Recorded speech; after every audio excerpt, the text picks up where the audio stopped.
unos 3 minutos o 5 minutos antes de las 8. Ya, profesor. Gracias. Bien, iniciaremos actividad.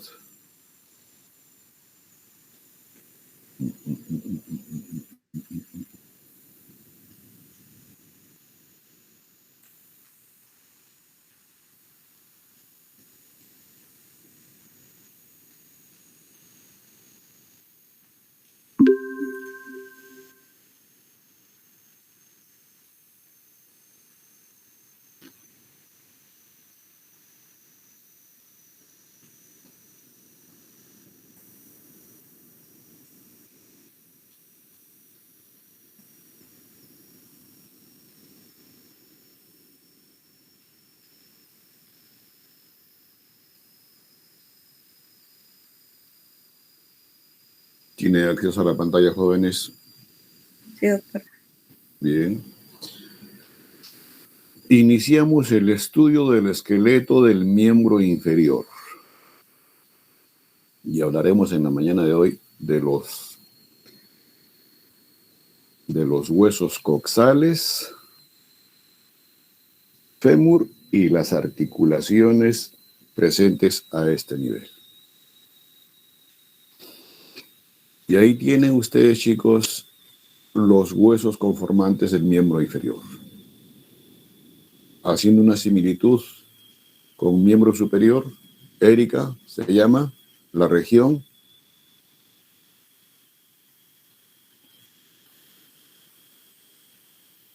me canso, Marina. Sería el cinturón pélvico, profesor. Cinturón pélvico o la región glútea. Luego,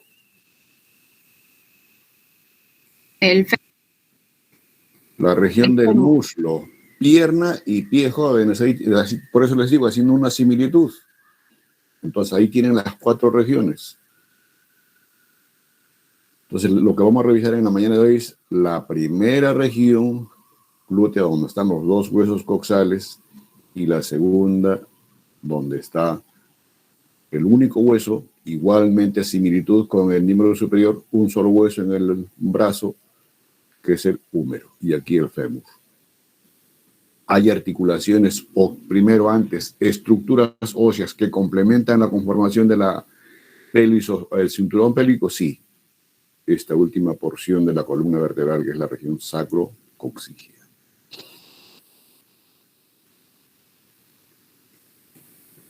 Primer hueso, jóvenes. Nuestra vista tiene que estar centrada en estos 2 huesos, que son los 2 huesos coxales. Esto es hueso conformante de las 2 últimas porciones de la columna vertebral. La región glútea, donde están los 2 coxales, vuelvo a repetir. ¿Qué tipo de huesos son? Son huesos planos. Por tanto, lo que se describe en sus características anatómicas son caras y bordes. 2 caras, lo que está ahí está en posición anatómica y ligeramente girado hacia inferior. La cintura pélvica, esta es la cara interna, y lo opuesto a esta superficie es la cara externa o exopélvica. Y los bordes, que son 4, borde superior, borde inferior, borde anterior y hacia atrás el borde posterior. Separado uno de estos coxales de la conformación de la cintura pélvica, tenemos aquí a un coxal. ¿Coxal de qué lado? A ver quién habla.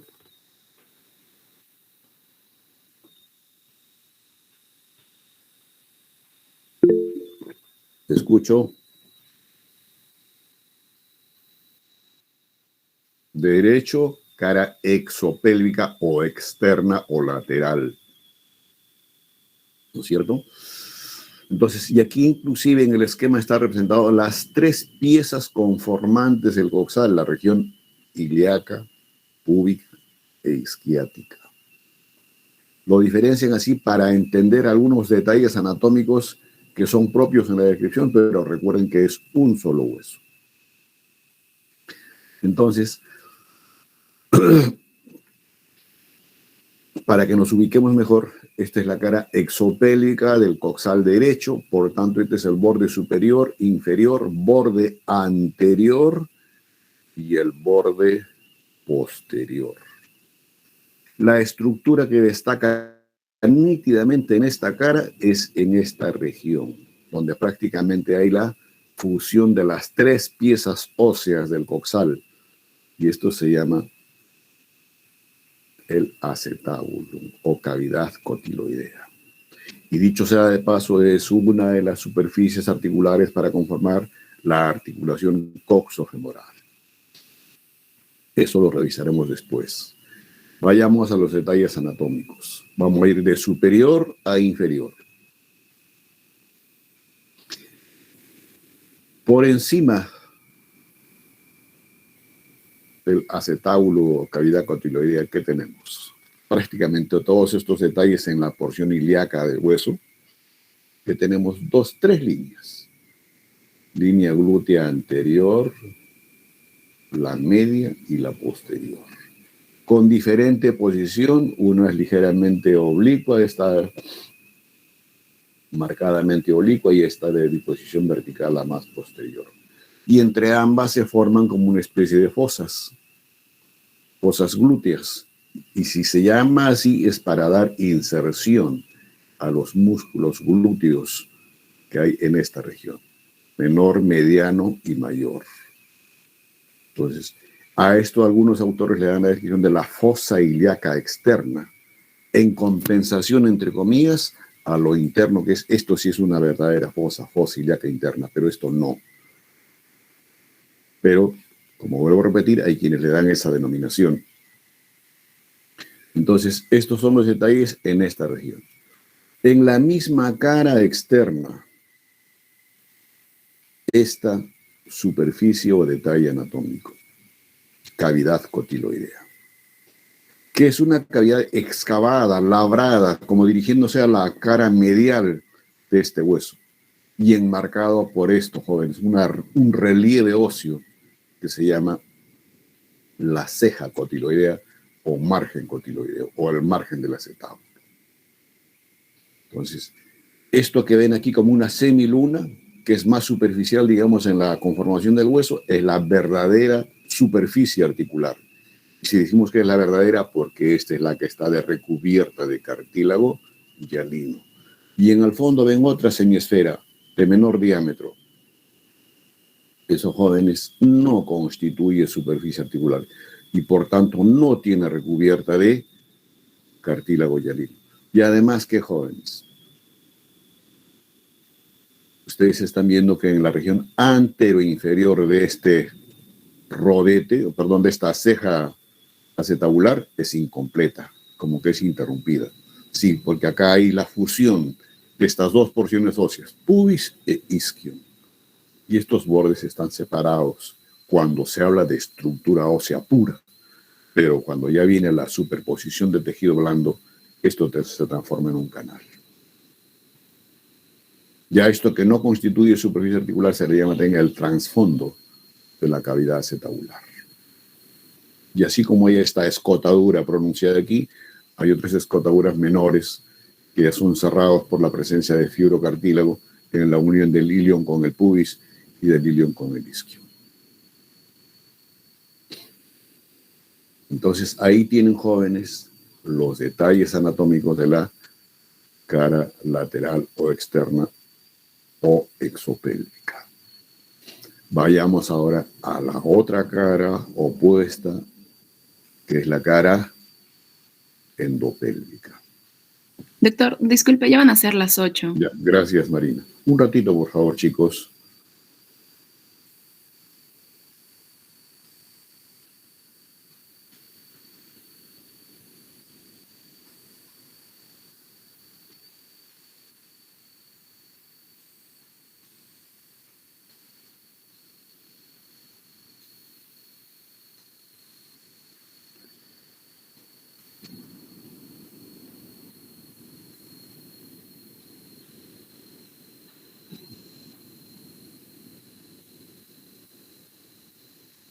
Bueno, continuaremos.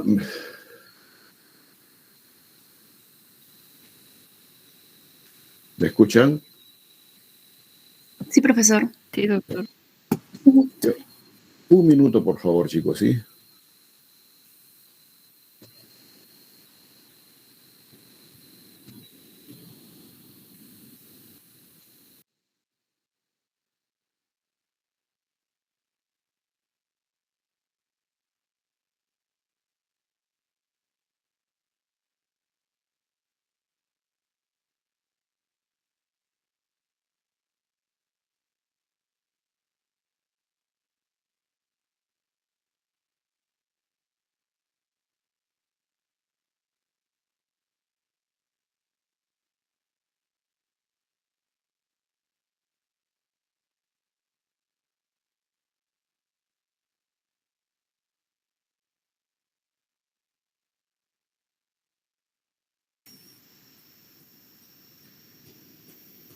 ¿Estamos, chicos?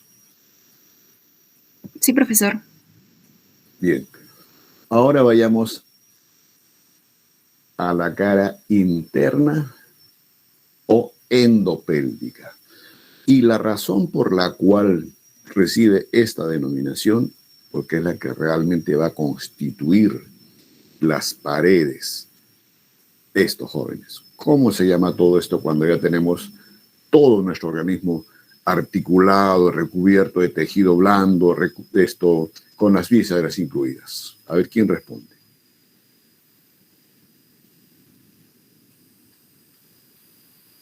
Damas, sobre todo ustedes. Marina, ¿cómo se llama? Pelvis, profesor. Todo esto desde el punto de vista óseo, así como lo ven es pelvis.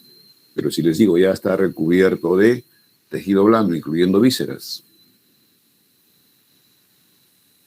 Cavidad pélvica, jóvenes. Cavidad pélvica. Y de eso también vamos a hablar en la mañana de hoy. Entonces, totalmente diferente, ¿no? Aquí hemos encontrado una serie de líneas en la cara externa, acá no, es lisa. Y la razón por la cual es lisa, jóvenes, es pues para alojar a las vísceras que hay en la región pélvica. Entonces, esta realmente es la fosa ilíaca interna. Y es parte constitutiva de las paredes laterales de la pelvis mayor.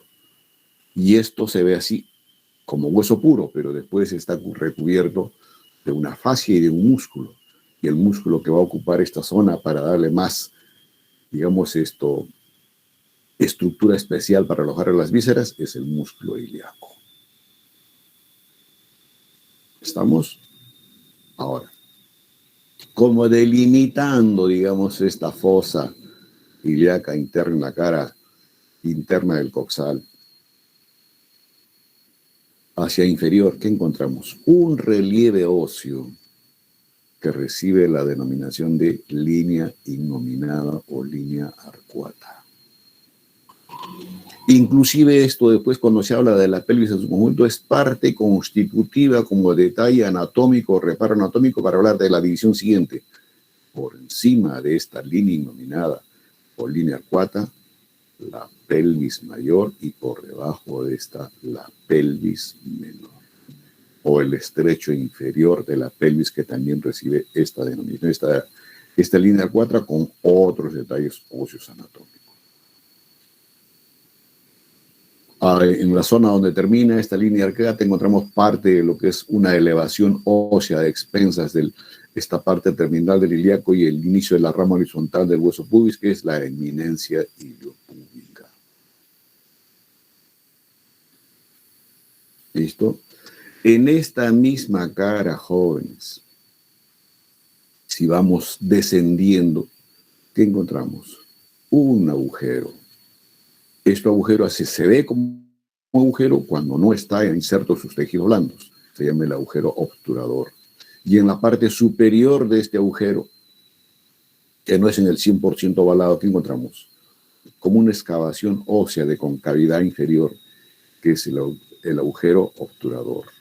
Acá canal, pero después es agujero. Entonces por aquí van a transcurrir arterias y nervios de la misma denominación. En la región posterior de esta cara endopélica que encontramos, una eminencia ósea rugosa, así como lo están viendo ustedes. Algunos lo incluyen también en la descripción del borde posterior, que es la tuberosidad ilíaca, que constituye superficie de inserción para la inserción de ligamentos en la región posterior sacra. Y luego, si seguimos descendiendo, una superficie articular para el hueso que se interpone entre los dos coxales, que es el sacro, y se va a articular específicamente con las alas del sacro. ¿Listo, jóvenes? ¿Qué falta describir de lo general que hemos comentado al inicio del coxal, jóvenes? A ver, si están siguiendo la secuencia. Acabamos de hablar de la cara externa, exopélvica, cara interna o endopélvica. Vale, ¿quién está respondiendo? Bien, Marcelo. Entonces, los bordes, jóvenes. ¿Qué cara es esta, Marcelo?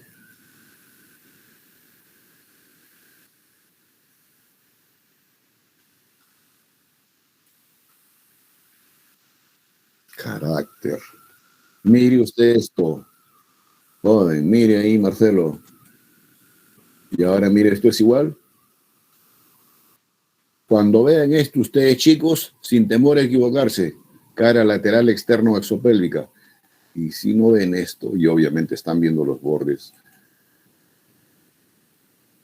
en la cara endopélvica, la misma que hemos descrito en el anterior esquema, pero ahora vamos a utilizar el mismo esquema para entrar en detalles anatómicos que tiene el borde anterior y a continuación el borde posterior. Entonces, aquí el hueso está girado, no está en posición anatómica, por si acaso. Y justamente se le ha girado así, ¿para qué? Para poner en evidencia estos detalles anatómicos. Recuerden que la posición anatómica, chicos, es esta. Esta es la posición. O sea, de esta superficie estamos hablando ahora. Y el borde posterior es hacia atrás. ¿Estamos? Hecha esta salvedad, jóvenes, borde anterior. ¿De superior o a antero inferior? Primero, esto es perfectamente identificable en cada uno de ustedes. Identifíquensela. Este es el huesito más anterior que tenemos en la parte baja, en el límite, digamos, entre comillas, lo que es abdomen y pelvis. Es la espina ilíaca antero-superior, como demarcando el borde anterior con el borde superior. Entonces, espina ilíaca antero-superior. Y esta superficie ósea constituye, jóvenes, escuchen desde ahora cuando hablemos de músculos, para la inserción de un ligamento que es vital conocer cuando se hable de canal inguinal. Esto que yo lo he trazado como una línea acá azul. Es el ligamento inguinal, la arcada de pulpar, la arcada de falopio, etcétera. Tiene como 8 sinonimias. Pero mejor simplemente ligamento inguinal. Pero no solamente el ligamento inguinal, sino también constituye superficie de inserción inicio del sartorio y del tensor de la fascia lata. Entonces, primer detalle anatómico del borde anterior. Segundo, una muesca. Yo le digo muesca para que sea entendible, pero es la escotadura innominada. Y por esta escotadura innominada transcurre el nervio femerocutáneo. Por debajo de esta escotadura, o como límite inferior de esta escotadura, aquí encontramos, si acá esto era la espina ilíaca anterosuperior, esta es la espina ilíaca anteroinferior. Esta, a diferencia de la primera, ya no es evidenciable. Y aquí se va a insertar el tendón del músculo recto anterior del abdomen. Perdón, el recto, el tendón del músculo recto que se va hacia el miembro inferior. Por debajo vamos a encontrar otra escotadura de menor volumen que la primera. Por ahí va a transcurrir el músculo psoasiliaco. Y después, como parte constitutiva de este borde anterior y de la cara medial del hueso ilíaco, esta eminencia circundial, que es la eminencia iliopúbica. Por debajo de esta eminencia, ya dirigiéndonos más hacia adelante, ya en dirección a la sínfisis púbica, encontramos una cresta elevada, así que es la superficie pectínea. Luego, la cresta en sí del pubis, y finalmente el tubérculo púbico. Y en este tubérculo púbico, o también se le llama la espina del pubis, sirve como superficie de inserción para músculo piramidal, y aquí sí va a ser la inserción de inicio del músculo recto abdominal, el músculo más medial de la conformación de la pared abdominal anterolateral. Y después aquí viene ya la superficie articular, pero esto ya no es del borde anterior, por si acaso, jóvenes, sino que los comento para que no quede en blanco. Superficie articular para conformar la sínfisis púbica. Y en la región posterior que hay,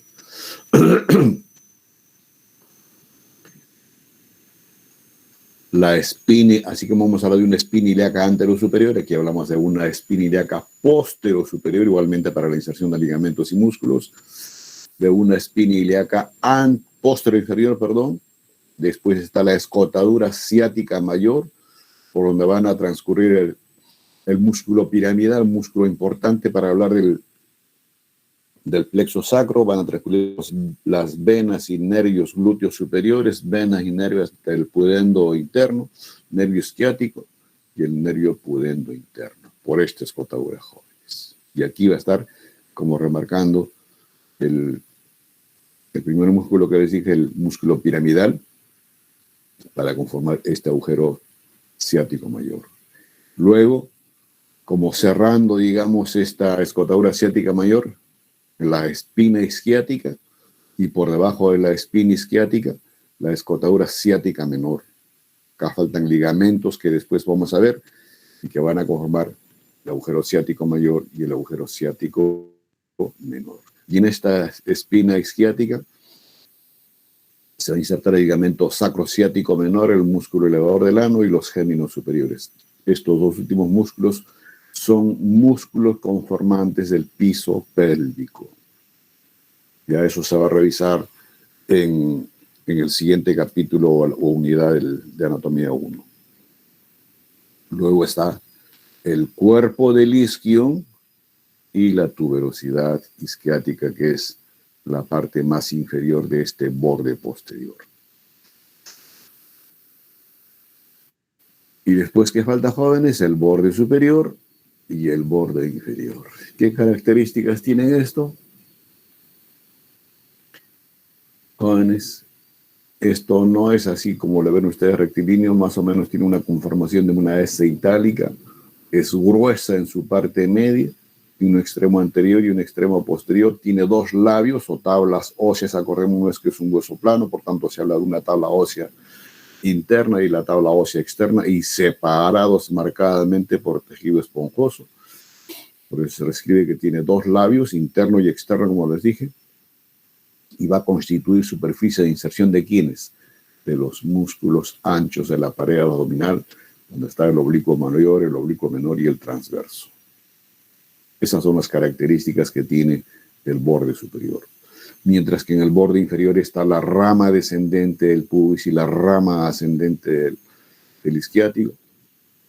Y en esta porción inferior, jóvenes, en su cara interna se van a insertar el músculo isquio cavernoso, y transverso superficial del perine y otros músculos más para cerrar la parte inferior de la pelvis, o que constituir el piso pélvico. ¿Listo, jóvenes? Entonces, hasta ahí los detalles anatómicos de este primer hueso en la primera región del miembro inferior, que son los dos coxales. Y para hablar de la pelvis en su conjunto, que es la primera lámina que les he mostrado, estos jóvenes, es una pelvis articulada o pelvis en un conjunto, es menester, chicos, que se recuerde este hueso. Rápidamente, yo les voy a recordar, porque esto ya es un tema superado. Primera característica, Marina, del sacro.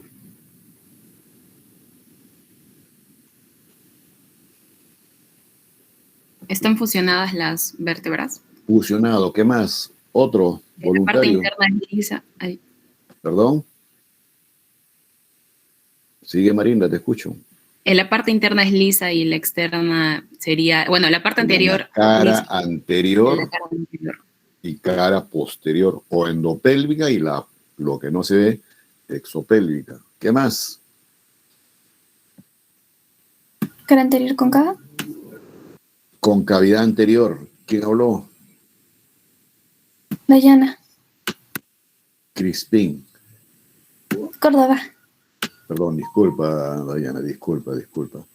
Sigue, Dayana, por favor. Base del sacro, jóvenes, y sus bordes laterales, por eso es que se describe que tiene una forma triangular. Y estas son las alas del sacro. ¿Listo, chicos? Pero no solamente hay que mirar sacro aquí para hablar de la pelvis en su conjunto, sino la última región, coxígea. Entonces, si lo hemos recordado así, chicos, ahora rápidamente, el recordar ha sido rápido acá, y aquí se vamos a trabajar esto con más calma. Hablar de la pelvis en su conjunto. Esta es la pelvis, jóvenes. Y cuando se habla de pelvis, no solamente se habla de los dos coxales, se habla incluyendo las dos últimas porciones de la columna vertebral, sacrocoxis, que tienen características especiales, y las características giran en base a ¿qué? Al peso que soporta nuestro cuerpo y al género. Esas son las dos consideraciones básicas. ¿Y por qué el género, Dayana Córdoba?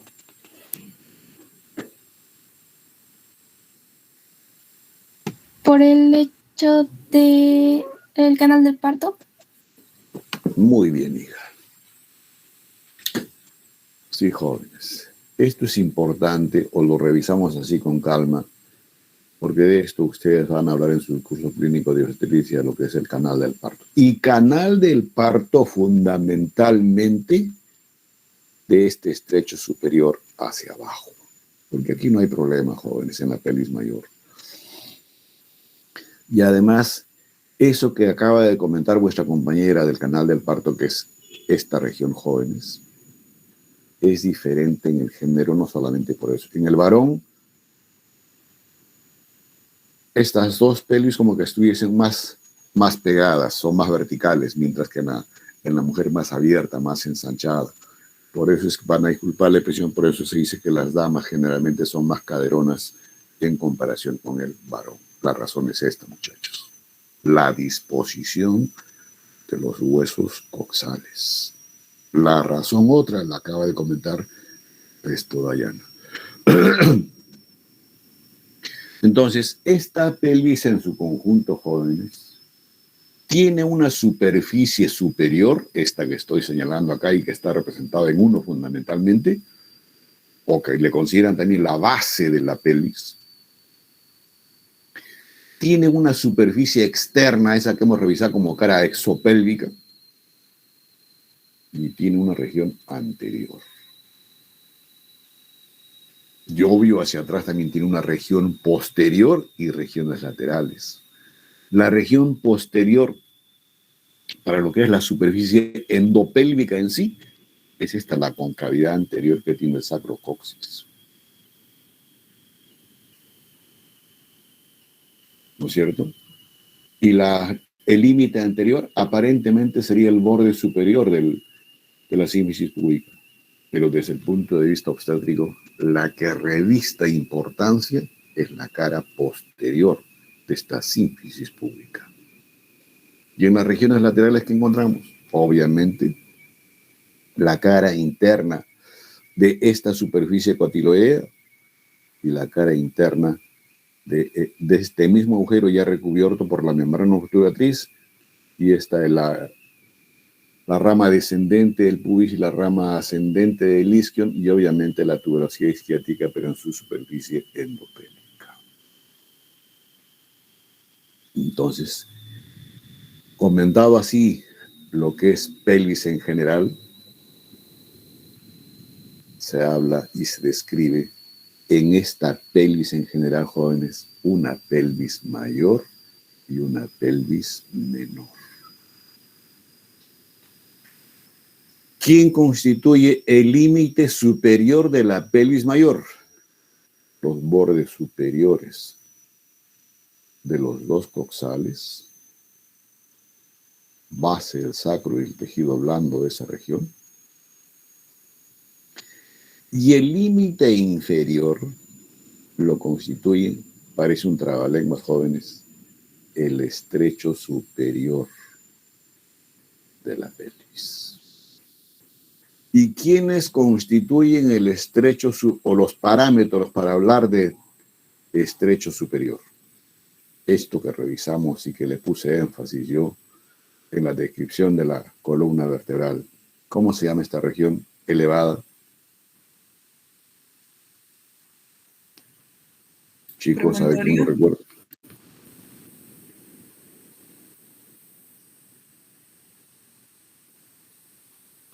Empieza con P. Promontorio. ¿Quién habló? Dayana Crispín. Buenos días, Dayana. Buenos días, doctor. Sí, jóvenes, el promontorio. Entonces, primer reparo anatómico en la región posterior del estrecho superior, el promontorio. Y de esto ya conocemos línea innominada.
¿Me escuchan? Sí, doctor. Sí, doctor. Ya. Me dicen, por favor, dónde nos hemos quedado. ¿Desde dónde no me escucharon? Profesor, estaba hablando del promontorio. Ya, bien. Gracias. Entonces, Si nos hemos quedado en promontorio, jóvenes, es para ya identificar los reparos o detalles anatómicos para poder hablar de esto que estoy señalando, que es el estrecho superior. Doctor, creo que no está compartiendo pantalla.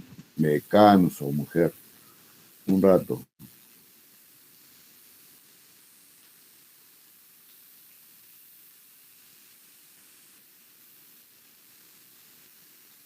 ¿Ahora sí?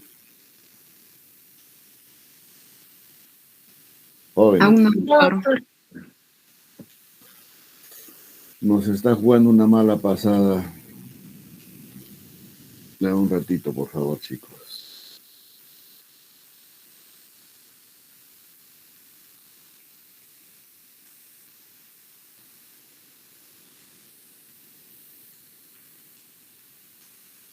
¿Ahora sí? Sí, Ahora sí. doctor. Ya, entonces, me decían que nos hemos quedado en la descripción de esto que es el estrecho superior de la pelvis. ¿Cuáles son los reparos anatómicos para poder delimitar este estrecho superior? Empiezo. En la región posterior, ¿quién mencionó esto? Creo que fue Dayana Crispín. Promontorio. Premontorio. Promontorio. Vamos a ir de posterior, lateral y anterior. Línea innominada o línea arqueada. Eminencia iliopúbica. Cresta del pubis y la espina del pubis. Al otro lado igual. Entonces, esos son los reparos anatómicos que delimitan o determinan el estrecho superior. Y les decía, este estrecho superior a su vez sirve de límite inferior a esto que se llama, Dayana Crispín,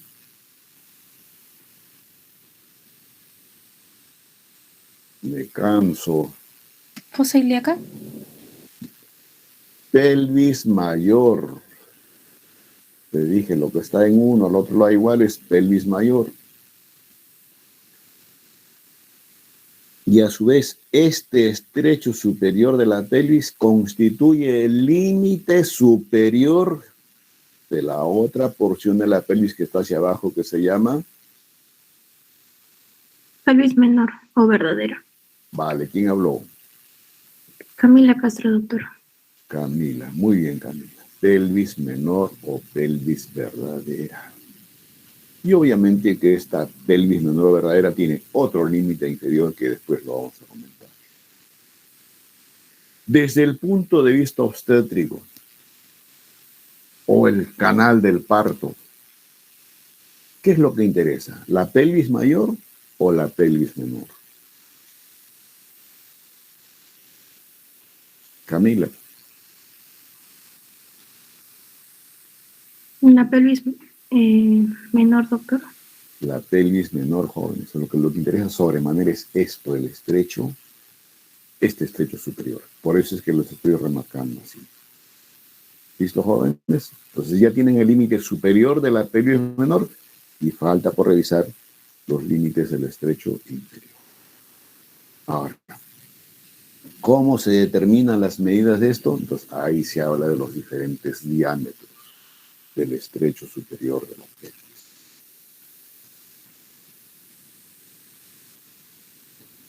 ¿Y de qué diámetros hablamos, jóvenes? Lo que estoy remarcando, ¿lo ven? La denominación es fácil. ¿Qué denominación sería, Camila? Conjugado anatómico. No, ¿por qué te inventas nombres? Dile el nombre nomás, sí. ¿Esto es posterior o anterior? Camila, Posterior. ¿anterior o posterior es esta superficie ósea? Posterior. No te escucho. Posterior, doctor. Posterior, entonces el diámetro antero-posterior. O también se le llama, por las estructuras anatómicas que conocemos, promonto suprapúbico. O el diámetro conjugado anatómico. Ahora sí es, pero sí, con solamente las estructuras óseas ya les di las dos primeras. Antero-posterior o promonto suprapúbico. Luego, vamos a hablar primero de los diámetros anatómicos, eso es lo que estoy revisando.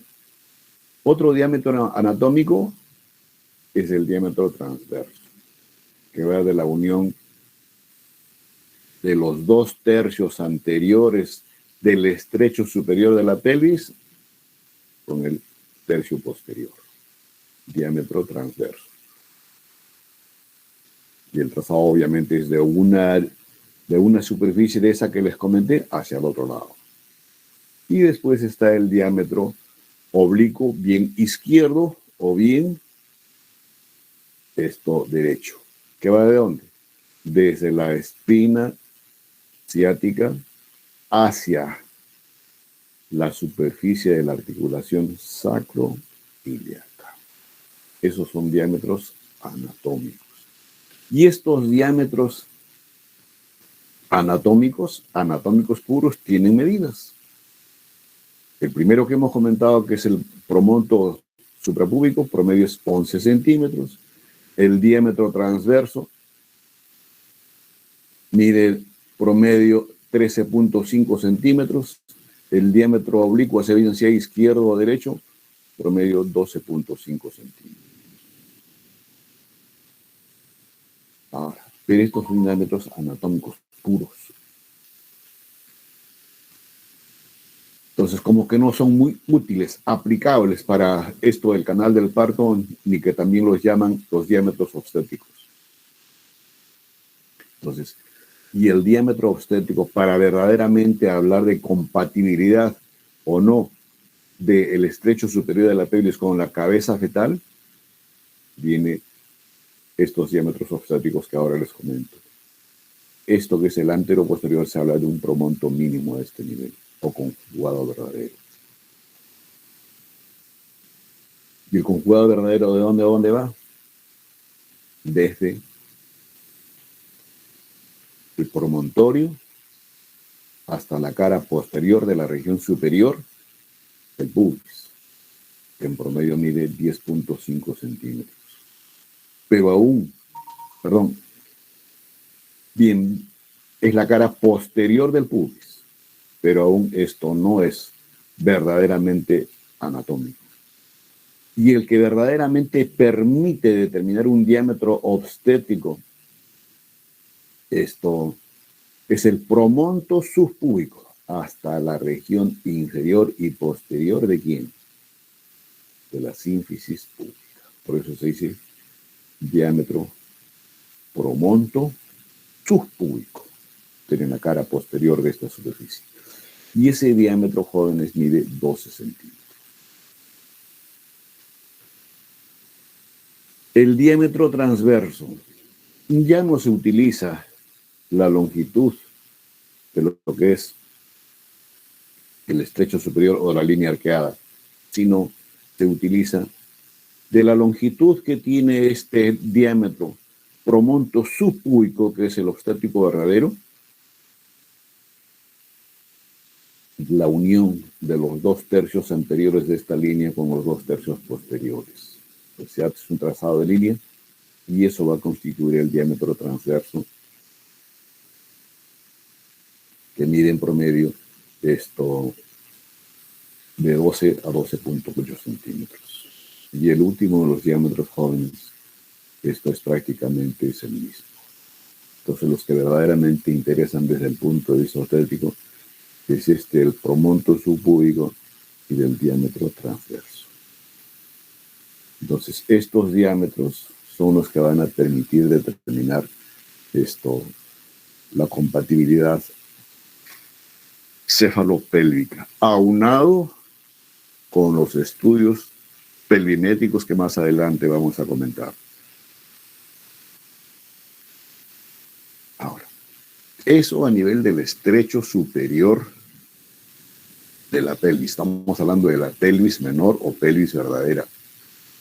Lo que viene hacia abajo, jóvenes, del estrecho superior, es verdaderamente, desde el punto de vista anatómico obstétrico, el canal del parto o la excavación pélvica.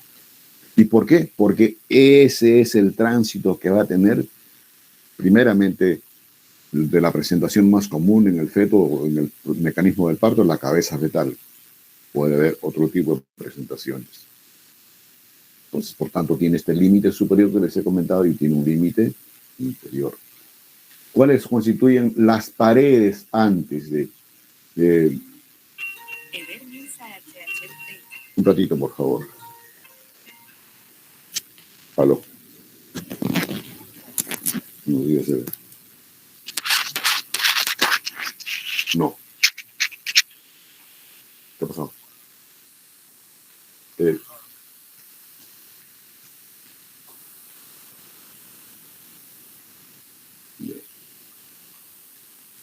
Oye, a ver, si me lo envías, ¿qué paciente te respondo promediando las 9:45? Ya.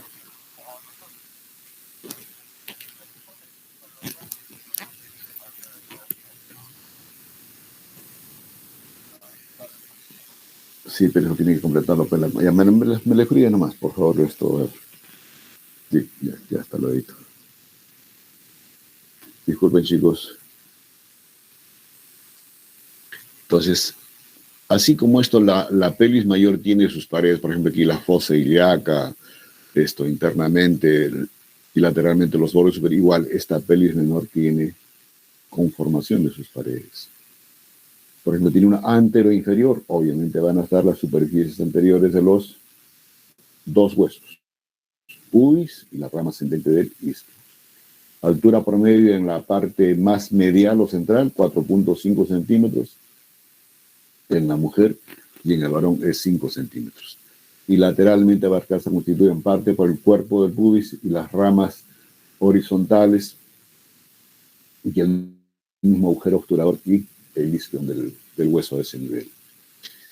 Este agujero obturador en la mujer mide 9 centímetros y en el varón promedio 10.5 centímetros. Hacia atrás, ¿quién constituye la pared posterior de la pelvis menor? La última porción el sacro con el coxis. Pero haciendo la siguiente aclaración, jóvenes, obviamente que en altura tiene 12 a 15 centímetros, dependiendo ya de la longitud del individuo, haciendo la salvedad de que en esta región inferior de la pelvis menor, esta región es fija, mientras que la región coxigia puede tener desplazamiento antero-posterior. Y por tanto hacer variar el diámetro o los diámetros inferiores de la pelvis menor. Por eso es que esto se considera el estrecho superior más importante en el canal del parto, porque esto no es móvil, no puede modificarse, porque esta articulación no tiene movilidad.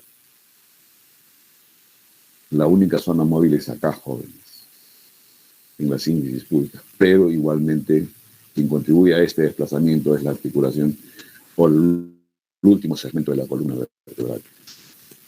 Y lateralmente, obviamente, lo que está en las paredes constitutivas, esto es la parte opuesta a esto, como a este nivel, jóvenes, a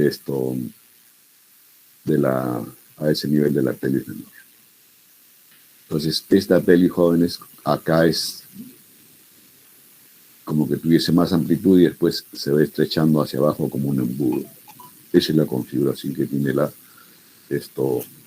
pelvis menor. Es más estrecha.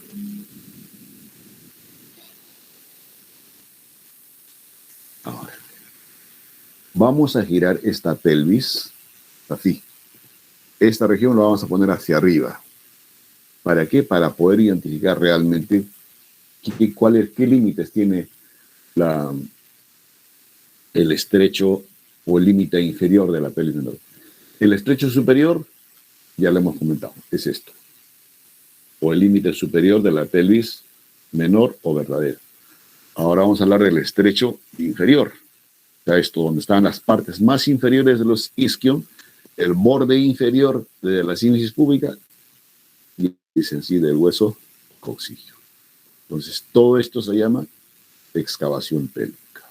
Esto es anterior, posterior y las regiones laterales. Por delante, ¿a quién vamos a tener como límite de este estrecho inferior, lo que también le llaman perianal? La sínfisis púbica. Por detrás, ¿a quién? Al coxis. Lateralmente, ¿a quién? A las ramas isquiopúbicas y a un ligamento que es el ligamento sacrociático mayor.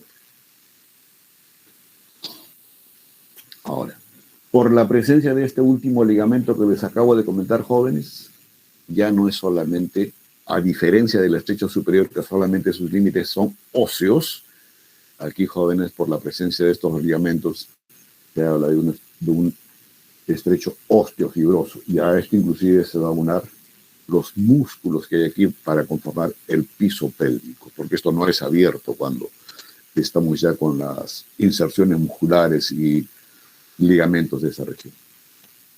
Ahora, ¿se habla también de diámetros, así como hemos comentado a este nivel, jóvenes?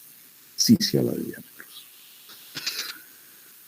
Y el primer diámetro que se describe en este estrecho inferior o límite inferior de la pelvis menor o verdadera es este antero superior. ¿Que va desde dónde? Desde el vértice del coxis a la región subpúbica. Y esto generalmente varía de 9.5 a 11.5 centímetros. Pero esto es, lo que acabo de comentar, es anatómico puro. Y el verdadero de estos jóvenes es el subpúbico o subsacro subpúbico, digamos de la porción más declive del sacro hasta la región subpúbica. Y esto inclusive, por el desplazamiento de este huesito a este nivel, jóvenes, puede tener hasta más de 12 centímetros, por el desplazamiento antero-posterior que les he comentado de esta última región de la columna vertebral. Un siguiente diámetro es el diámetro biisquiático de ambas tuberosidades isquiáticas, superficie interna, que sería de disposición transversa. Esto, y el diámetro promedio es de 12.5 centímetros. Y el último de los diámetros en el estrecho inferior o perianal de la pelvis menor o verdadera es el oblicuo. ¿Y este oblicuo va de dónde? Desde la parte más inferior e interna de la tuberosidad isquiática hasta el vértice del coxis. Esa es la disposición que tiene el ligamento sacrociático. ¿Sí? Y la inserción de este ligamento sirve como parámetro para hacer la delimitación de este diámetro oblicuo. ¿Y de dónde a dónde se traza? De la parte media de la longitud de este ligamento hacia la parte media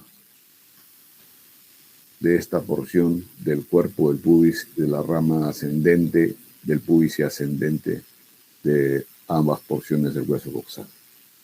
Entonces, ahí tienen el tercer diámetro en el estrecho inferior de la pelvis menor, que en promedio mide 11 centímetros. Para que tengan una idea más concreta de esto de las sensaciones del ligamento, esto es una vista inferior, jóvenes. Esta es una vista lateral de un coxal derecho con parte del sacro, y aquí están los dos ligamentos que les he comentado, el sacro ciático menor y el sacro ciático mayor, o sacro tuberal también le llaman a esto. Y vean ustedes, esto que era solo el agujero obturador, perdón, esto que simplemente era una, ¿dónde está el esquema que? Esto que simplemente era escotadura, jóvenes, miren, ahora se convierte en agujeros. Agujero ciático mayor y el agujero ciático menor. por la presencia de estos dos ligamentos. Y aquí inclusive falta estructura muscular y eso lo vamos a revisar cuando hablemos de músculos. ¿Listo, jóvenes? Ahora, el agujero obturador, por ejemplo, que estaba libre cuando hemos revisado en los anteriores esquemas de sucursal, acá ya está ocupado por la membrana obturatriz. Y obviamente aquí inclusive va a haber las extensiones de los músculos obturador interno y externo, que solamente tiene un pequeño orificio. Y esto que era el canal subcúbico, ahora va a ser el agujero subcúbico. Y aquí están los diferentes diámetros que hemos comentado, jóvenes. Esto es anterior, esto es posterior de la sínfisis púbica. Aquí está representado un coxal, pero está girado ligeramente para ver los conjugados verdadero, conjugado diagonal, y el diámetro antero-posterior como el límite inferior de la pelvis menor o verdadera. Entonces, una vez que hemos comentado de estos diámetros en el estrecho superior y otros diámetros en el estrecho inferior de la pelvis menor, tenemos nuevamente a la pelvis en su conjunto, ¿no es cierto? Entonces, este es el estrecho superior, hacia abajo el estrecho inferior, entre los dos está la verdadera pelvis o excavación pélvica. Si consideramos el resto de la columna vertebral a este nivel y además las inserciones o articulaciones del otro segmento de los miembros inferiores, esta pelvis, jóvenes, tiene cierta inclinación. Y la inclinación es generalmente de atrás hacia adelante en la mujer y es más vertical en el varón. Y depende, por supuesto, también de la constitución individual de cada persona.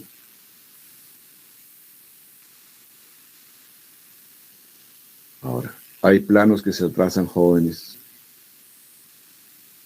y estos planos dan como líneas horizontales, y siempre cuando se hace eso, en los trazados horizontales, determinadas superficies de la pelvis van a estar más inferiores en relación a estos trazados horizontales. Les decía hace un momento que hay formas de hacer el estudio de la pelvis en conjunto, sí, jóvenes. Todos esos están agrupados dentro del término que se llama pelvimetría. Y como ustedes deducirán, pelvismetría es cómo establecer los diámetros de la pelvis. Y para eso hay parámetros clínicos, parámetros radiológicos y parámetros ecográficos. Y asimismo, considerando esos tres procedimientos anteriores, hay una pelvimetría combinada cuando se establecen diámetros internos y externos de la pelvis. Luego está la pelvimetría digital. Como el término lo dice, la pelvimetría digital es aquel que se utiliza ya en el aspecto clínico haciendo el tacto vaginal. ¿Cómo se establece este tacto vaginal? ¿Y qué utilidad, aplicabilidad tiene? Luego se los comento enseguida. Se utiliza estudios radiológicos con la intención de establecer diámetros de la pelvis o tamaño de la pelvis y forma de la pelvis y jóvenes, lo que se llama la pelvimetría radiológica. Y a través de este procedimiento también se puede determinar las dimensiones del canal óseo o del canal del parto. Esto ya no se utiliza mucho, jóvenes, porque desde ahora deben saber ustedes que si bien es cierto la radiología, pero también tiene sus efectos nocivos fundamentalmente cuando la mujer está gestando y más cuando se está gestando en sus 3 primeros meses de gestación. Luego está la pelvimetría ultrasónica, cuando se utiliza la ecografía para su estudio, y los estudios ultrasónicos o ecográficos tienen la ventaja sobre los radiológicos que estos no producen daño en el producto de la gestación. Y esto que todavía se menciona en los textos, que es la pelvimetría instrumental, utilizando un compás especial que es el pelvímetro, pero fundamental es para establecer diámetros externos que ya no se utilizan. Entonces, en cuanto a la pelvimetría externa, jóvenes, el diámetro que se utiliza para establecer de una compatibilidad o dentro de límites normales una pelvis externa es el diámetro de Borlaug, que va desde la apófisis espinosa de la quinta vértebra lumbar hasta la símfisis púbica, que en promedio debe medir 20 centímetros. Pero si la medición de este diámetro externo es menor de 18 centímetros, esto se utiliza como referencia para darle la denominación de pelvis plana. ¿Y de qué otros diámetros se habla cuando se utilizan mediciones externas? De un diámetro biespinoso. Como están viendo aquí, ustedes se traza o se miden la distancia que hay entre ambas espinas ilíacas anterosuperiores, que en promedio es 23 a 24 centímetros, y son las posteriores es de 8 a 10 centímetros. Después se habla de un diámetro bicrestal,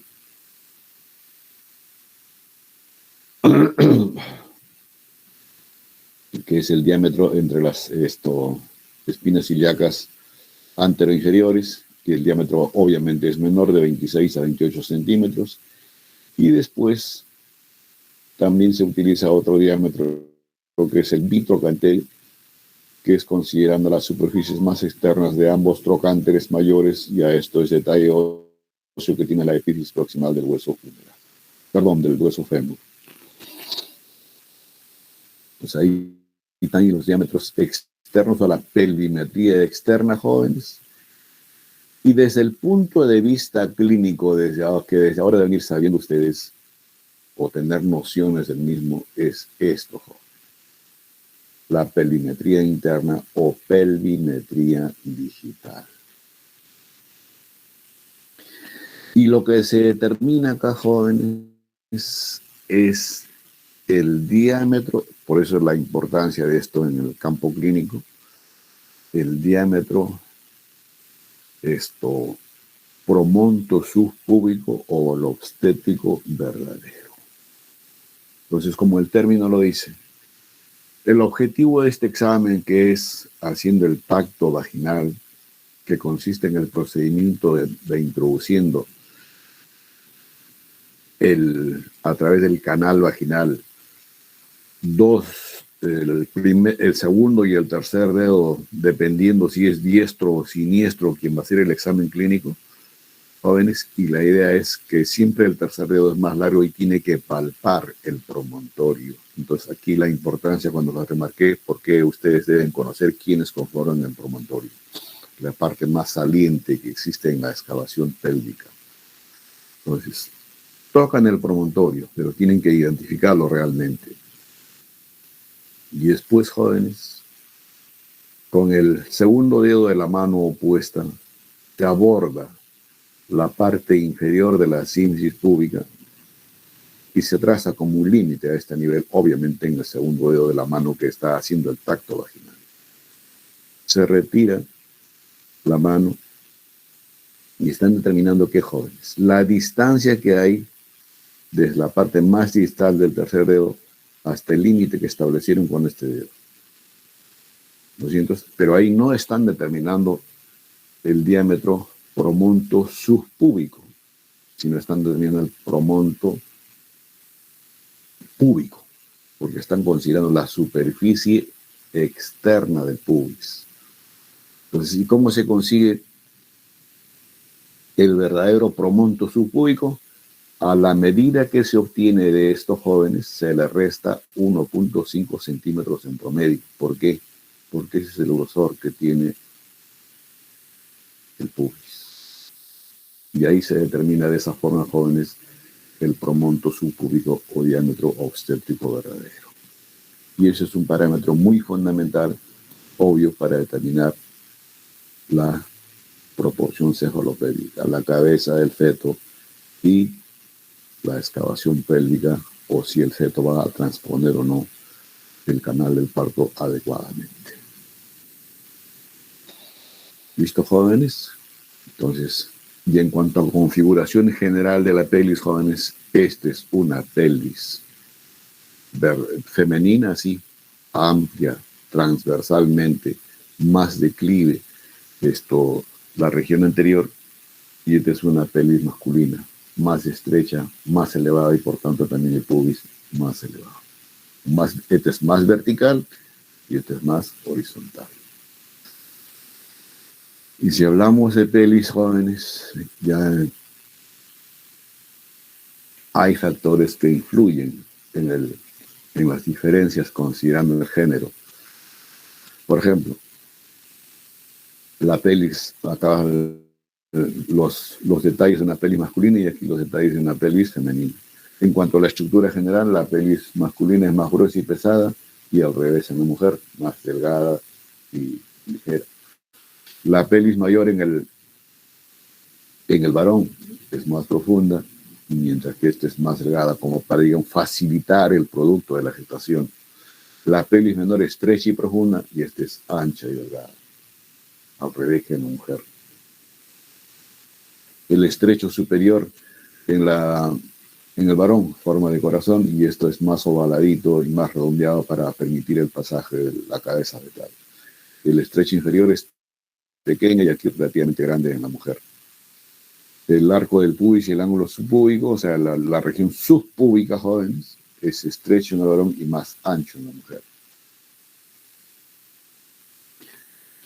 ¿Listo, jóvenes? Y después tienen otros detalles ustedes considerados aquí, que también está en el texto base para esta parte de la anatomía de ustedes. Los tipos de pelvis. Este es un tipo de pelvis ginecoide con las medidas que se trazan en relación a la columna vertebral y a la misma sínfisis púbica. Es predominantemente, se presenta más en la mujer. La antropoide es más frecuente en el varón. La infundiliforme, que puede presentarse en ambos géneros, y la platipeloide, que es rara de encontrar, pero se describe este tipo de pelvis. Y al final, jóvenes, el objetivo de haber revisado estos diferentes diámetros en el estrecho superior o límite superior de la pelvis menor o los límites inferiores de la pelvis menor en su estrecho inferior o perianal es para ver la compatibilidad o si el parto va a ser y distóxico cuando ya, digamos, no progresa el feto y tiene que la dama ser sometida al procedimiento quirúrgico que es la cesárea.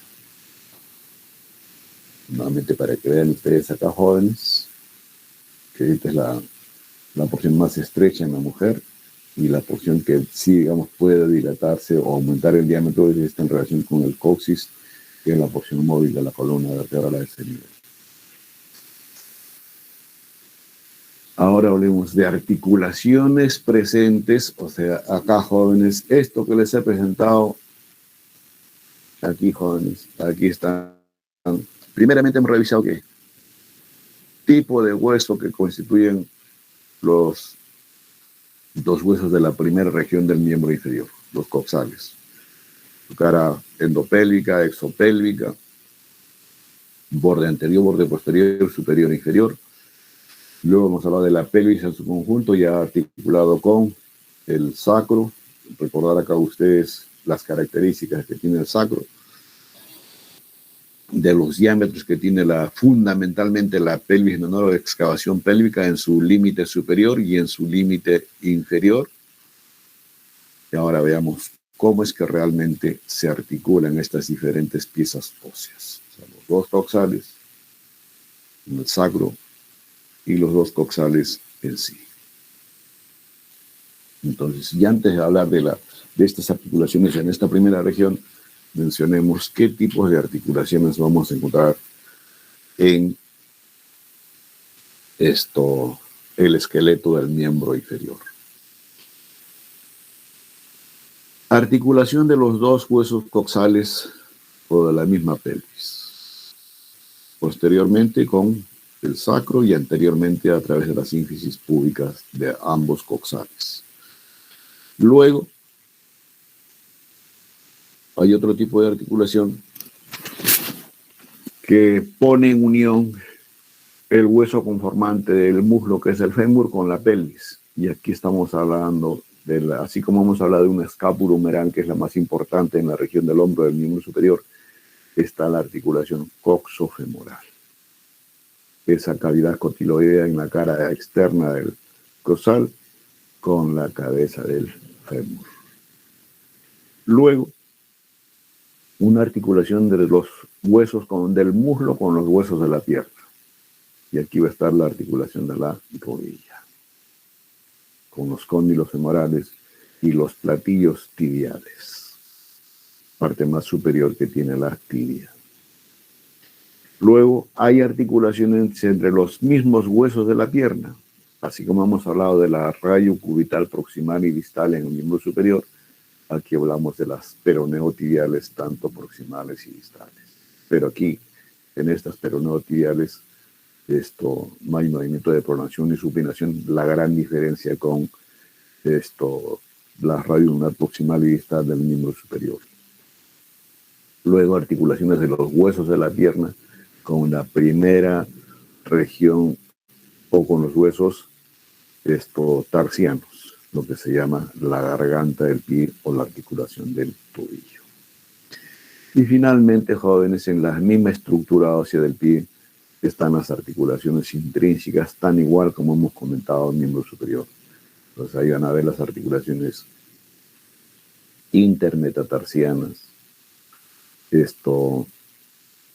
tarsometatarsianas, intermetatarsianas y las metatarsofalángicas y las interfalángicas.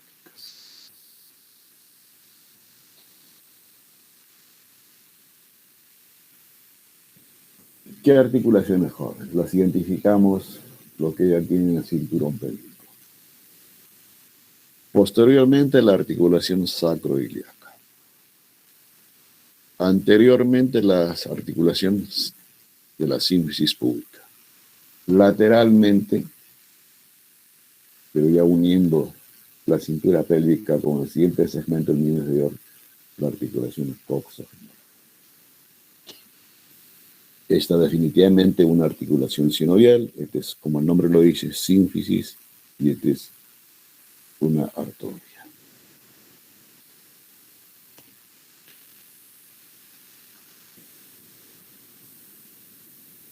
La articulación sacroiliaca. ¿Quiénes constituyen superficies de inserción, para este tipo de articulación? Por un lado, está la superficie articular que tiene esto que estoy señalando aquí, jóvenes, el coxal. Y específicamente este es un coxal del lado derecho. Esta superficie que en promedio mide 55 centímetros de longitud y 26 milímetros.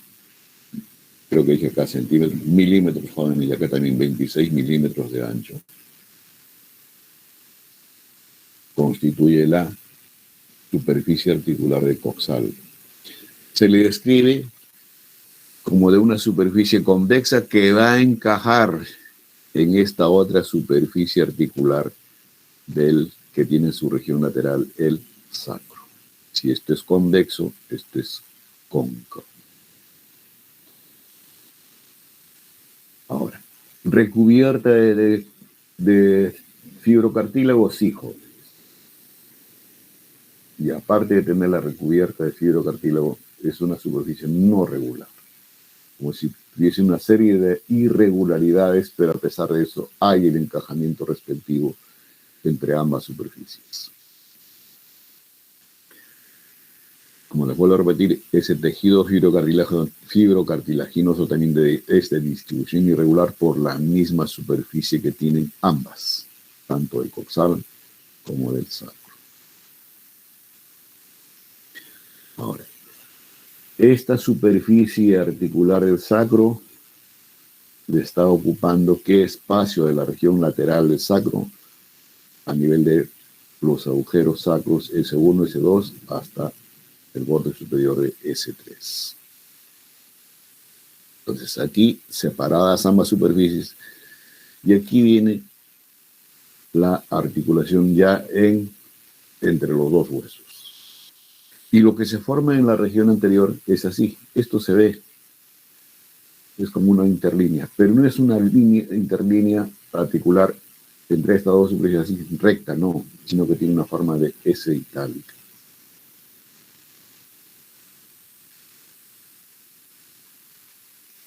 Y aquí nuevamente, jóvenes, ambas superficies, 5.5 milímetros, perdón, 5.5 centímetros y 2.6 centímetros, bien digo, esto de superficie articular que se debe encajar con la concavidad que tiene el sacro.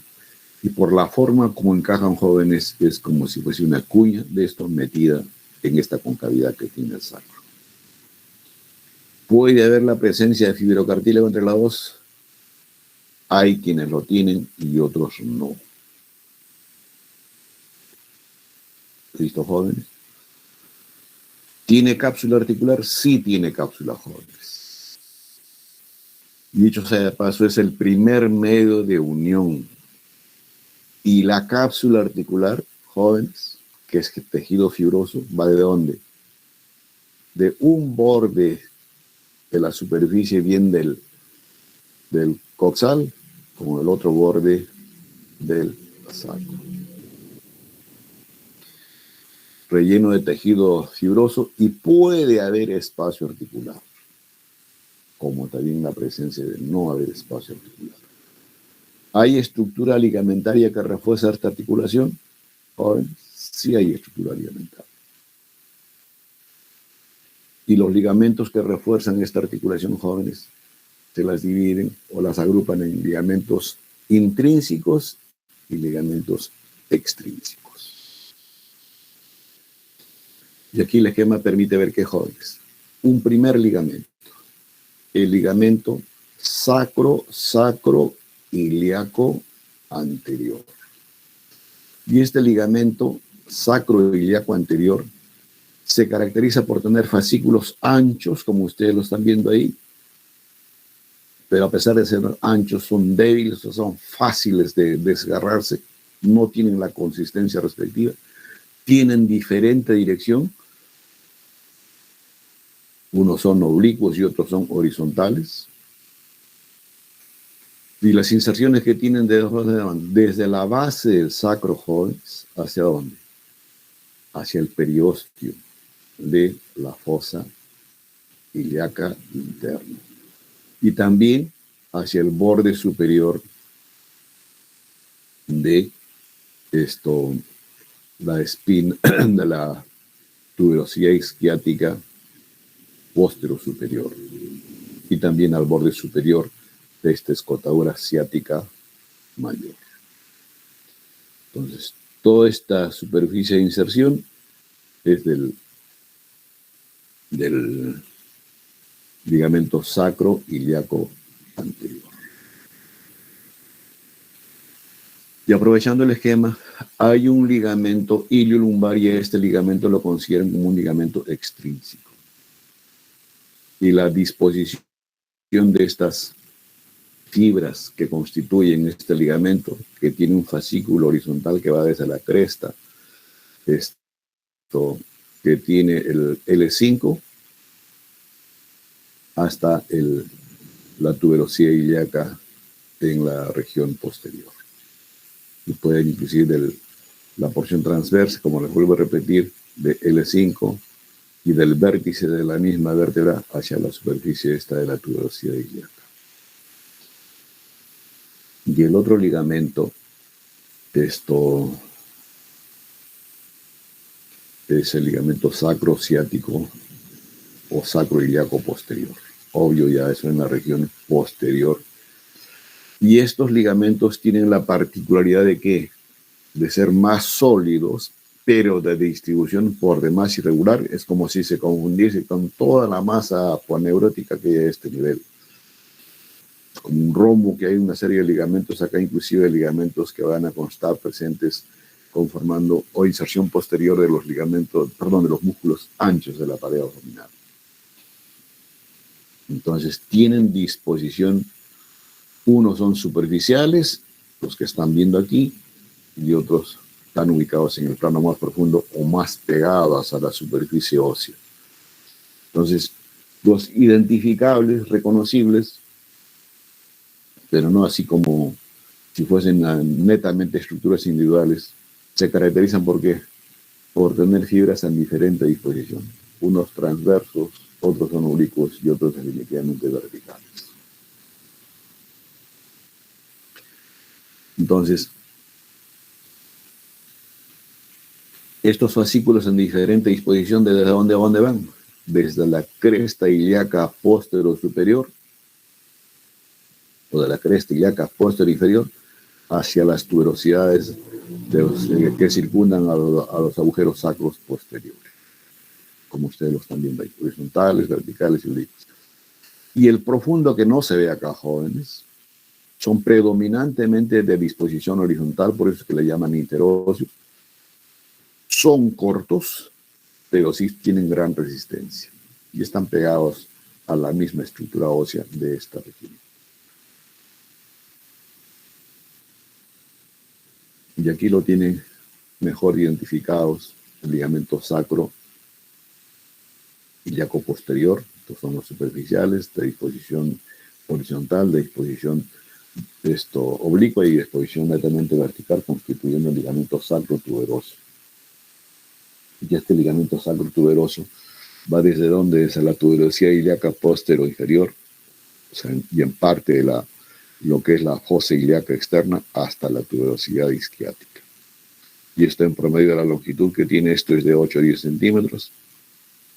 Y la gran importancia de estos jóvenes es que va a formar parte de la pared posterior de la pelvis menor y obviamente haciendo el tabicamiento respectivo de los agujeros ciáticos mayor y menor.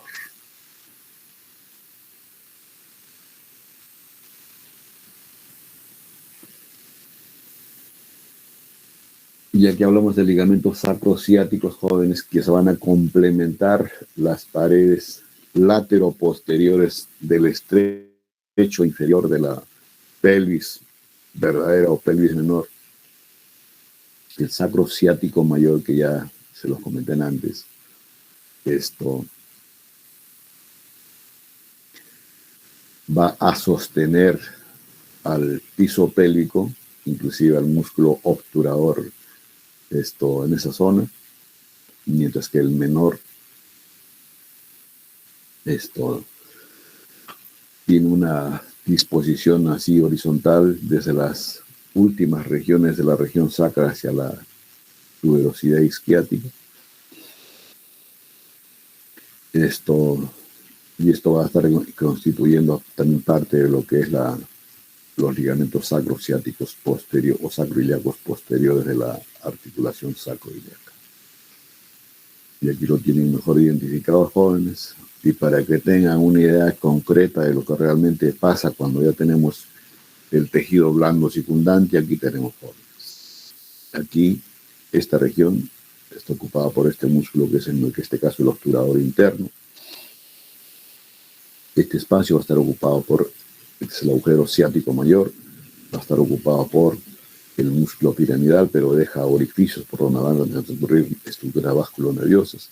Y aquí están los diferentes músculos jóvenes. Este es el pubis, conformando el piso pélvico, pero ese piso pélvico no es en el 100% cerrado, sino que tiene que tener estructuras u orificios de comunicación bien para el canal vaginal, el recto, el canal vaginal y la uretra. Porque ellos están por fuera del piso pélvico.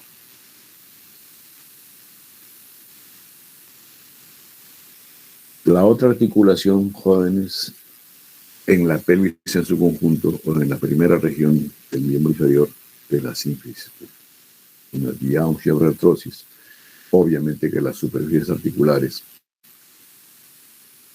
esto van a constituir la parte más interna de ambos porciones púbicas del hueso ilíaco. Tiene un borde superior, un borde inferior, una cara anterior y una cara posterior. La parte más central tiene forma elíptica u ovalada y siempre la inclinación es de arriba hacia abajo y adelante hacia atrás. O sea, este es más anterior y lo inferior es más posterior. Como ustedes lo van a ver en el siguiente esquema.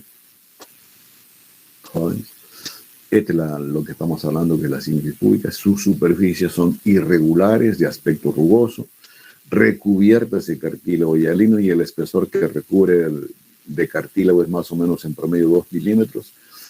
Hay una cavidad entre ambas superficies, inclusive se habla de un surco prehipoficiario donde va a estar ubicado el ligamento anterior que refuerza esta articulación. Y el diámetro promedio que tiene esta sínfisis púbica o las superficies jóvenes es una altura de 30 y 35 milímetros y un diámetro antero-posterior de 10 a 12 milímetros. Siempre, como les dije, el borde superior está más junto en comparación del borde inferior. Este es más anterior además y este es más posterior. Por eso es que a este borde también le llaman borde posterior. O sea, como si estuviesen metiéndose en cuña ambos huesos, y aquí este va a ser el espacio que está recubierta de esto. Algunos dicen la presencia de disco inclusive, pero marcadamente la recubierta de cartílago. Entonces, este es el espacio o surco pre-sínficiario. Esto es un corte coronal o frontal para poder evidenciar estos jóvenes. Inclusive se habla de una cavidad virtual sinovial a este nivel, pero no hay líquido sinovial, pero sí hay la capacidad de desplazamiento de estas dos superficies óseas con la intención de aumentar los diámetros que hemos comentado del estrecho superior de la pelvis. Entonces, como les digo, hay la presencia de fibrocartílago. Acá están las dos sínfisis, ¿no es cierto? Y a eso le llaman el fibrocartílago, el ligamento interóseo. Jóvenes, la base está en relación con el periné, tiene un vértice. Y esta superficie, por la presencia de ese ligamento, es como si fuese más o menos comparativamente la interposición de un disco intervertebral. Y tiene ligamentos periféricos de refuerzo de esta articulación. Y esa estructura sí que les acabo de comentar, jóvenes, incluyendo una cápsula que rodea esta articulación, pero que es una cápsula totalmente rudimentaria. Jóvenes, este espacio permite hacer esto en la pelvis, aumentar estos diámetros. Obviamente esto ocurre en el mecanismo del parto.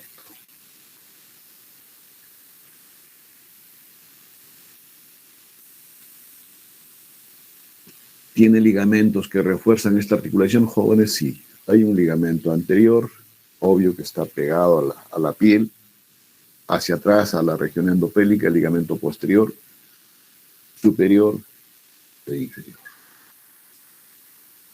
El ligamento anterior, que lo están viendo acá ustedes, jóvenes, se caracteriza ¿por qué? Porque es uno de los más sólidos, resistente, 5 a 6 milímetros de espesor. Superficialmente está en relación con los músculos que hay en esta región o que se originan en esta región, como son el piramidal y el recto anterior del abdomen. En su constitución tienen diferentes tipos de fibras que son verticales, oblicuas y horizontales. Y las fibras ascendentes son las que van a tener relación con los cuerpos cavernosos e iscocavernosos, y esos van a estar circundando bien en la conformación del pene o del clítoris en la mujer. Aquí tienen, jóvenes, el ligamento que les acabo de comentar, con la masa muscular y piramidal y los dos rectos anteriores, que son derecho e izquierdo. La relación anatómica fundamental en el varón es, jóvenes, este es un corte transversal del pene. Aquí están los cuerpos cavernosos y este es el cubo fructuoso, con el ligamento suspensorio del pene, con el monte de Venus y la arteria y vena dorsal del pene. Esa es la relación anatómica importante de este ligamento anterior en el varón. Si existe un ligamento anterior, existe obvio un posterior, pero comparando con el que acabamos de mencionar, es de características débiles. Prácticamente está tapizando el periósteo de esta región de la articulación. Predominantemente lo que caracteriza son fibras horizontales, algunas oblicuas, y va a tener una elevación recubriendo la parte media posterior de la sínfisis púbica. Y esto va a estar en relación con quién, obviamente con lo que ven ustedes acá, con la vejiga, con las venas vesicales inferiores con un panículo adiposo que se interpone con el ligamento pubovesical, que es el ligamento que da estabilidad o lo fija a la vejiga urinaria. Y luego está el ligamento superior, jóvenes, que tapiza o cubre el fibrocartílago en esta articulación en la parte superior. Por la coloración se le describe como una coloración amarillenta, y hacia arriba va a tener relación con la línea alba, aponeurosis, que se interpone entre el borde interno de ambos músculos rectos anteriores del abdomen, y el inferior, jóvenes, que está en la región, en el ángulo subpúbico. Es una lámina fibrosa resistente de una altura promedio de 10 a 12 milímetros. Se va a prolongar internamente a la rama descendente del pubis y obviamente conformar el arco púbico en la mujer, y es la que va a tener relación con la cabeza del feto. Transversalmente este ligamento inferior mide 35 milímetros en la mujer. Y obviamente esto va a estar en relación con la aponeurosis de esta región y con la uretra. Y ahí lo tienen, jóvenes, las relaciones anatómicas hasta la uretra, que es el segmento inferior. Aquí está la relación de los músculos que les comentaba del músculo del ligamento superior y las relaciones anatómicas laterales de estos ligamentos. Para que recuerden los diámetros de la pelvis menor en una vista antero-posterior y en una vista superior, jóvenes, vista superior, promontorio, sínfisis púbica, las regiones laterales del estrecho superior de la pelvis, y jóvenes, lo que hay en el piso pélvico, ya con su masa muscular a ese nivel y los orificios que les comentaba hace un momento. Avancemos hasta donde podamos de la siguiente región del miembro inferior.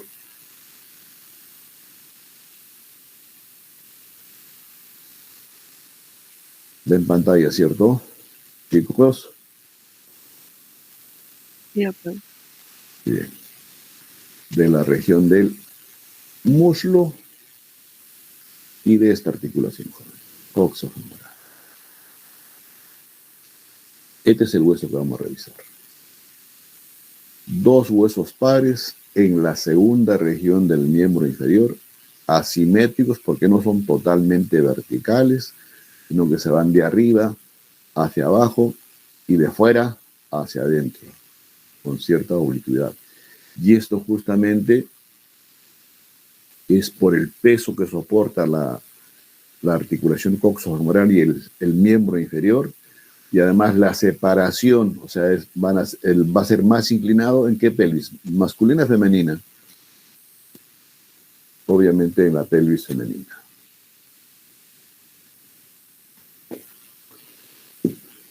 Como es un hueso largo, se habla de diáfisis y epífisis.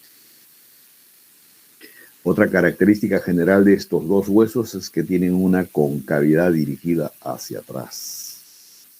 Pues ahí tienen ustedes al hueso, jóvenes. Diáfisis, epífisis proximal, epífisis distal, como si la inclinación ahí la tienen de arriba hacia abajo y de afuera hacia adentro. Esta es una vista lateral y aquí está evidenciada la concavidad posterior que tiene este hueso. Prácticamente regular en su cara o en su superficie anterior, y vean ustedes la irregularidad que tiene en su superficie posterior.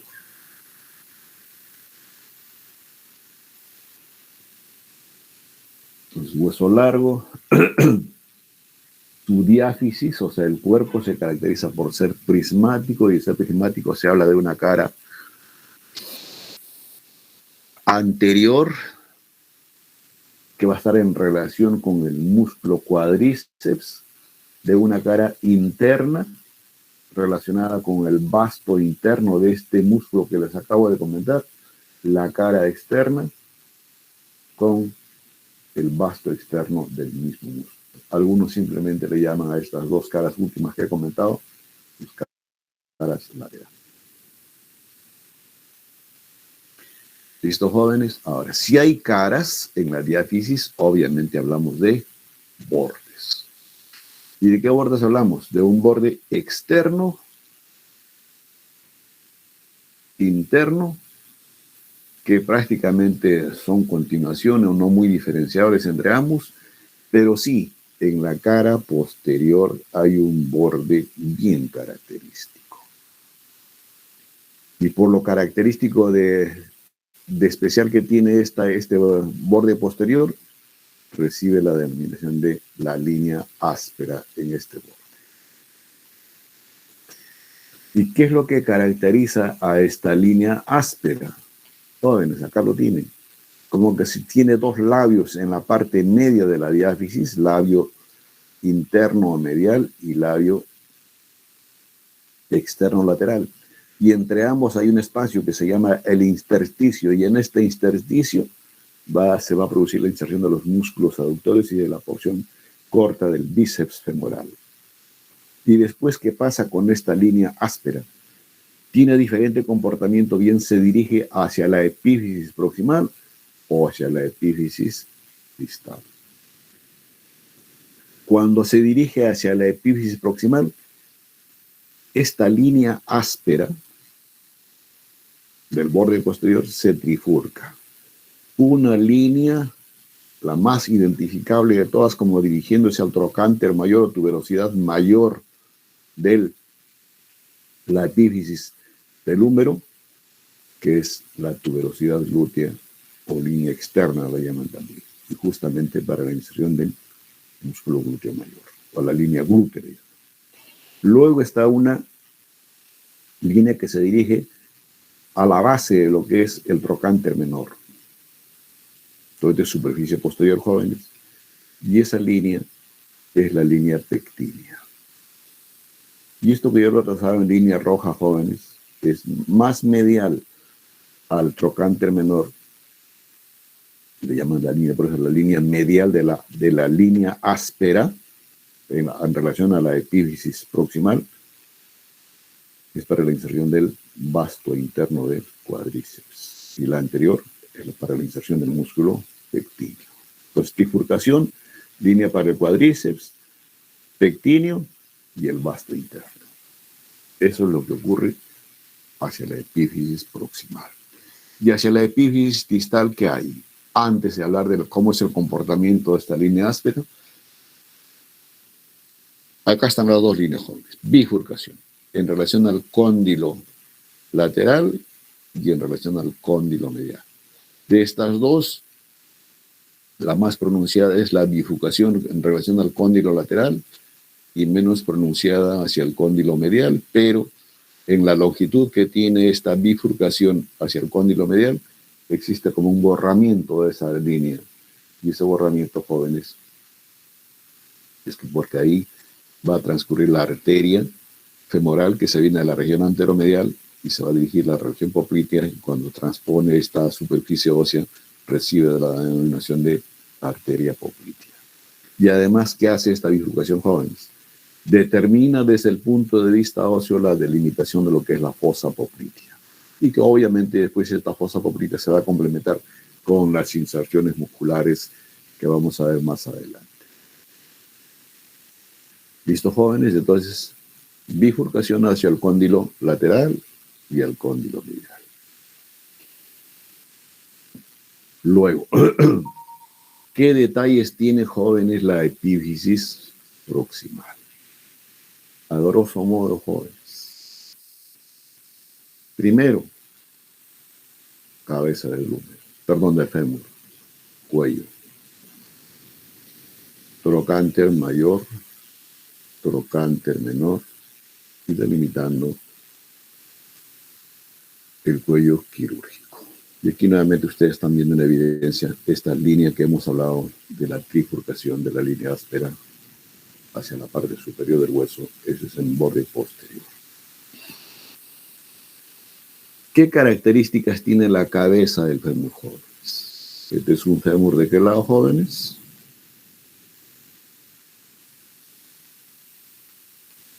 ¿De qué lado? ¿Me están escuchando? Sí, doctor. Fémur Doctor. derecho, jóvenes, fémur derecho. Entonces, esta cabeza, jóvenes, tiene cierta orientación en base a la configuración general del hueso y nuestros planos que ya conocemos. Está orientado hacia arriba, hacia adentro y ligeramente hacia adelante, porque esa es la posición que se va a corresponder con la cavidad cotiloidea. Semiesfera de 2/3 de una esfera, se dice, recubierta totalmente de cartílago hialino, pero en su región más mediana e inferior de esta cabeza, jóvenes, que encontramos una fosita, como una excavación a este nivel, excavación del hueso y también excavación para la recubierta de cartílago. Y esta es la fosita para el ligamento redondo. Fosita para el ligamento redondo. Esta es una vista anterior y esta es una vista interna o medial. Por debajo de la cabeza, ¿qué existe? Un estrechamiento óseo, estamos hablando de la epífisis proximal, jóvenes. Está esto que es el cuello anatómico. Y este cuello anatómico tiene ciertas características. Es como un cilindro interpuesto desde la base de la cabeza hasta los dos trocánteres. Y esto es prácticamente lo que le da la orientación a la cabeza. Y tiene una configuración cilíndrica, pero aplanado en el sentido antero-posterior. Y si tiene esta característica de ser aplanado así, se habla de una cara anterior, la cara posterior, borde superior y borde inferior. Esta cara anterior es que va a estar en relación con la cápsula articular de la articulación coxofemoral, mientras que la posterior, que es convexa a diferencia de esta, solamente va a estar sus 2/3 internos en relación con la cápsula articular de los bordes. El superior tiene menos longitud, como ustedes lo están evidenciando ahí, y se va a dirigir hacia el trocánter mayor. Mientras que el borde inferior, jóvenes, es más largo, de mayor longitud, y prácticamente como si se continuase después con la diáfisis del hueso. Ahora, en promedio, la longitud de este cuello es de 35 a 45 milímetros. Y en cuanto a los extremos que constituyen el cuello, el interno es ancho y es prácticamente quien sostiene la cabeza, mientras que el extremo externo también es ancho y va a estar en relación con los dos trocánteres, ¿no es cierto? Trocánter mayor y trocánter menor.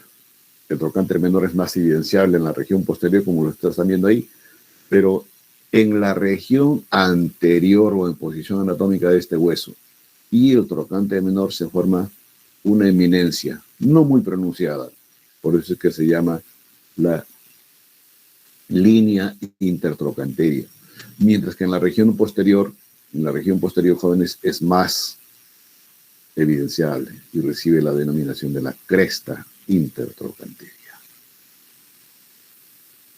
¿Listo, jóvenes? Hasta ahí la descripción de la cabeza y cuello. ¿Tienen características especiales estas tuberosidades, trocánter mayor y trocánter menor? Sí, jóvenes. Entonces, en una vista anterior, es el trocánter mayor y es el trocánter menor. En el trocánter mayor se describen dos caras, externa e interna. Tiene 4 bordes, que luego lo comentamos. La cara externa, ¿qué características tiene? Es convexa, como ustedes lo están evidenciando, rugosa y tiene una línea rugosa donde se va a insertar el glúteo mediano y superiormente a esta línea se va a insertar una bolsa serosa que va a ser dependiente de la sinoia que recubre la articulación. La cara interna, jóvenes, esta cara interna se caracteriza fundamentalmente, ¿por qué? Porque en esta superficie el trocánter mayor tiene una fosita, como una zona de declive entre esta superficie del trocánter menor y el cuello en su región superior, que se llama la cavidad digital del trocánter mayor. Y aquí se va a producir la inserción de músculos, obturador interno y externo y los dos géminos, que lo vemos mejor en el siguiente esquema. Y aquí está la línea intertrocánterica entre la cresta o la tuberosidad mayor y la tuberosidad menor. Y aquí en esta línea intertrocánterica constituye superficie de inserción de la cápsula articular. Y aquí está la vista posterior, jóvenes. Acá está la cresta intertrocánterica, los detalles que hemos comentado de la cabeza, el cuello. Y esto estamos revisando, el trocánter mayor. Y este trocánter mayor, los detalles anatómicos especiales que tiene en cuanto a sus bordes, o antes su cara externa, ya les he dicho que es el glúteo mediano, y su cara interna, esta fosita de acá, y que se evidencia también acá, jóvenes, que es la cavidad digital, ahí se va a producir la inserción de esto, el obturador externo, interno y los dos géminos. Y además, este trocánter mayor tiene bordes. El borde superior constituye superficie de inserción del músculo piramidal.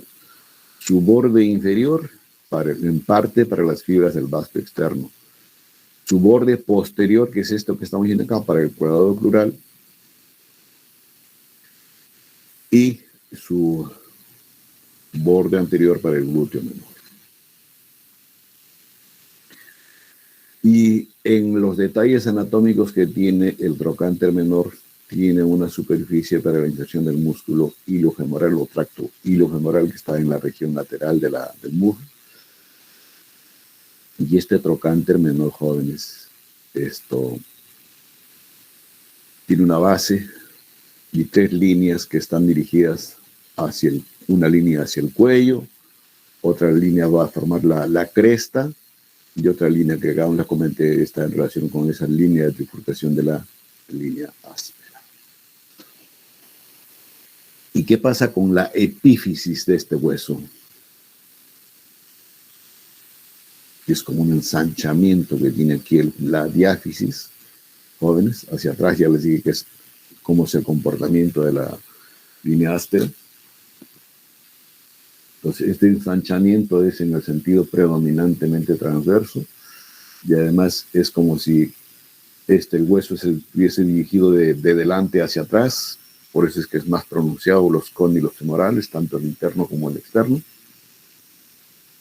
Y por esta configuración se describen 6 caras jóvenes. Cara superior, que se confunde con el cuerpo del hueso. La cara inferior es donde va a estar la garganta de la tróclea femoral. La cara lateral tiene un tubérculo que constituye superficie de inserción del ligamento colateral externo y también músculos que terminan en esta región. El cóndilo o la cara interna donde están los cóndilos, en este caso medial, que va a ser superficie de inserción de los ligamentos cruzados. La cara posterior va a formar la fosa poplitea y va a estar en la escotadura intercondilar. Entonces, por las dimensiones que les he comentado, jóvenes, tiene un ancho promedio transverso de 60 a 65 milímetros y un ancho de 50 a 55 milímetros. Además, la diferencia grande, jóvenes, es que el cóndilo lateral es mayor en comparación que el cóndilo medial, pero en cuanto a superficie articular, no en la longitud. Luego que este cóndilo lateral, jóvenes, está más elevado en comparación que este cóndilo medial, está más abajo. Ustedes lo están viendo ahí, si yo trazo una línea ahí, nunca van a coincidir en la misma superficie los dos cóndilos. Y por encima de esta garganta de la tróclea, que son las dos facetas articulares que tienen ambos cóndilos y como que después se juntasen en el centro, y eso, esa superficie medial es la garganta de la tróclea, y por encima de la recubierta de cartílago hialino que tiene esto que es también superficie articular, está la fosa trócleo suprapatelar, o supratroclear, perdón, que es esta de acá. Esta es la fosa y esta es la fosa supratroclear, de la fosa poplítea.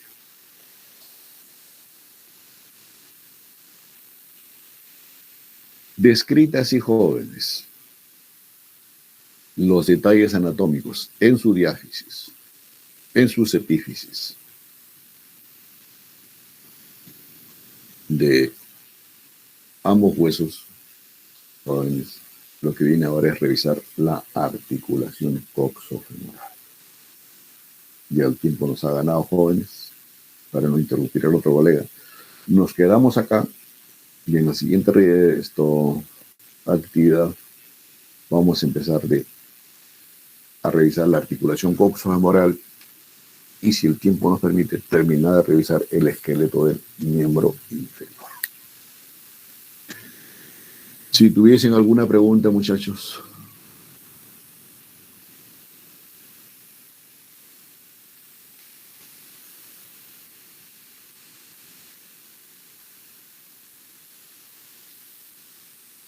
¿Tienen alguna pregunta? Todo claro, profesor. Espero de que sea así. Bien, entonces, si no tienen preguntas ni curiosidades, Profesor, Profesor, Dayana, te escucho. es que cuando hablamos acerca de la pelvimetría externa, el de Baudeleuke, si no me equivoco, es que entré en una confusión con ese y con el biespinoso. El biespinoso Te es que escucho. ya es que en la imagen había aparecido justamente un diámetro en el superior y después abajito había otro que era un poquito menos. Entonces me preguntaba cuál era, es que usted había señalado, si mal no recuerdo, que el de abajo, el que tenía como,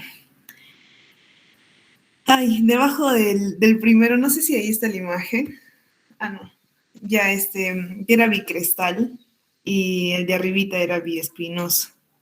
Pero, pero después con lo que es con los centímetros, había dicho de que el que estaba abajo era más grande que el que estaba arriba, pero en la imagen no, como que me confundí, porque se veía al contrario.